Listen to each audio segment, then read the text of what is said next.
Well, good morning, everyone. And welcome again to Inspiration for Today. I wondered if the audience was alert enough, and they obviously were. So that was so cool. You know, we're filming here today down in the drop-in lounge at the Par 3 golf course, and that's available to you. Great place just to come down and sit and talk with friends. But one of the goals that we have for Inspiration for Today is that you get to know your neighbors, and hopefully then they'll become your friends over time, or if you don't already know them. And so that's one of the reasons we have a guest on every day, and we like a lot of variety of that because all of us live in Laguna Woods, and this is our home. So we want you to get to know your neighbors, and that's the same for today. And our guest will be John Glebacus. But I want to read, actually, John, welcome. Okay. Before this is John, and good to see you. Okay, Pastor Rick. Yeah, and you would bring such a joy in my life, and we'll get into that over time. But I wanted to read what you told me is your life verse. That's my favorite verse. And actually it has a nickname. The nickname for this is God's phone number. Yep. Here's why that is true. Call to me, God says, and I will answer you and tell you great and unsearchable things that you do not know. So if anyone says, well, how do I phone call God? Call to me. Call to me. That verse evidently played a part in your life. I want our neighbors here in Laguna Woods to get to know you a little bit. Okay. Where are you from? From Gardner, Massachusetts. No way. And it's the chair city of the world. The what? It's the chair city of the world. They make chairs? Millions of them. Millions. What's the company? Haywood Wakefield. Haywood Wakefield was the big furniture manufacturing company in our hometown. Is that right? Yeah. Well, I truly learn something every day. And you can go on the internet and it's on there. This is what I've learned, I guess. Anyway, so you're from Massachusetts. Yep. And so tell me about your life a little bit. Well, I've had a great life. I got married. I was married for 39 years. How old were you when you got married? 30. 30? Yeah. Oh. And we had 6 children. No way. 6 children. And last night, we were down at Las Brisas celebrating my son's 53rd birthday at Las Brisas down in Laguna Beach last night. Yeah. So, and he's out at Palm Desert today visiting Carol Channing because my son works for Tommy Tune. Is that right? So we've met a lot of celebrities. Already I'm learning stuff about you I had no way of knowing, of course. Well, but 6 children. 6 children. And grandchildren? 6 grandchildren, yeah. Okay. But I have 3 kids that live out here with me. One up in Woodland Hill, a daughter up in Woodland Hills, another one down to San Diego, and one that just moved from Laguna Beach to Dana Point. So as you were growing up, and obviously you didn't marry till you were 30, was the Lord a part of your life in those early years? Well, of course he was, but not personally. I just knew the Lord as my Lord and Savior, but not a personal relationship. Okay. But my wife accepted the Lord, and I saw the difference in her. And that kind of inspired me. I said, boy, you know, she's changed. So you were married, and now we're into your 30s. Yeah. And she went to a women's retreat and accepted the Lord.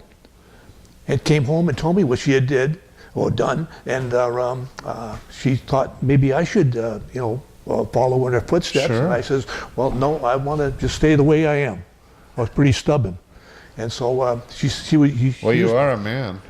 But she used to listen to the... I only say that because my wife says that. Oh, okay. But yeah. But she used to listen to Song Time in the morning.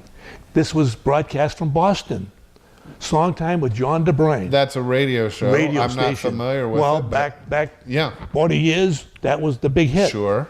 Radio, Song Time in the Morning with John DeBryan, and she used to listen to that every morning. And he mentioned he was coming to my hometown. So she says, boy, he's going to be in town. We should go on Sunday to the Baptist church and hear him.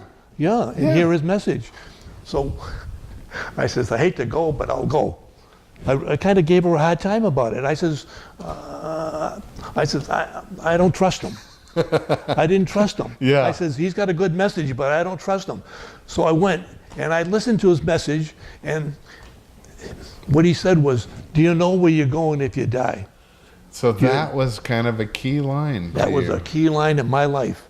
Because I says, well, I hope I go to purgatory. I mean, I hope I go to heaven. Well, no, that's fine, because purgatory is what you had been taught. Right. In that. Right. Which eventually, I mean, it's not something that I believe in, but eventually it does lead to heaven. Okay. So. But yeah. He said, do you know where you're going if you die tonight? And I says, I hope. I hope, yeah. I hope. I wasn't sure. Well, he says he could guarantee. He said he could guarantee that I would go to heaven at death. I says, wow, that's quite a guarantee. It is. So I didn't go forward that morning, but we went back at night to the night service. You did. And he gave the invitation again. He says, if anybody in the audience wants to come up and accept the Lord as their Lord and Savior, I went forward. Wow. And my wife had invited some other people to come with us, and they were shocked. They were shocked because they had already accepted the Lord. And they were surprised to see me go up. And I says, I don't feel any different. I says, no, most people don't. No. Actually. But then they asked me to help out with their youth group at church. Yes. They says, would I like to volunteer and help out with the teenagers? And I said, sure, anything I can do to help. Because I says, well, this is a great church. Because we had always gone to another church, and they were kind of having this speaker and then inviting me to help with the church. And I says, well, I could do that. So they had it was early on in your faith, they asked you to help with the youth. Yeah. John, that's one of the great things that I encourage anybody to do. People say to me, well, I think I believe. I think, and so on. And I want them to be assured, just like you were, that they know they're going to heaven. Yeah. But one of the great things that helps solidify anybody's faith is when you get involved and start serving. Now we're going to talk. We're going to have John on another day, actually tomorrow. Okay. And we're going to talk more about some of the things you've done over the years, about your serving and that. But I'm just excited to hear that from the very early stage, you were involved. Yeah. And did you find that strengthened your faith in itself? Oh, definitely, because you meet others and you share the faith and you see how it's working in their life. Yes. And I says, boy, these people are for real. I mean, I was amazed at the people at that church and all their compassion and the support. And I says, boy, these people are outstanding in the community. So, John, as you've lived your life, and we don't have much time left, and you like to sort of call to me and I will answer you. Yeah. Have you found that as you have called on the Lord over the years? He's always answered. He's always answered, because I've gone through some tough situations and I said, Lord, I need your help. Please, I need your help. Yes. And he just stand by and wait. So you would encourage anyone listening. That's right. Anybody that's in deep trouble, financially, health-wise, whatever the problem is with your kids, grandkids, call on the Lord. Call on the Lord and I will answer you. Yeah, he'll answer your prayer. I will answer you. Yeah. So folks, that's our verse, that's our lesson. John's seen it in his life. He's living a great life, and we're going to get to know him a little bit better tomorrow. But you're just one of the people I admire, and that's why I wanted you on the show. And these were good words for today. Okay. So thank you, Laguna Woods, for tuning in. I'll see you tomorrow. See you then.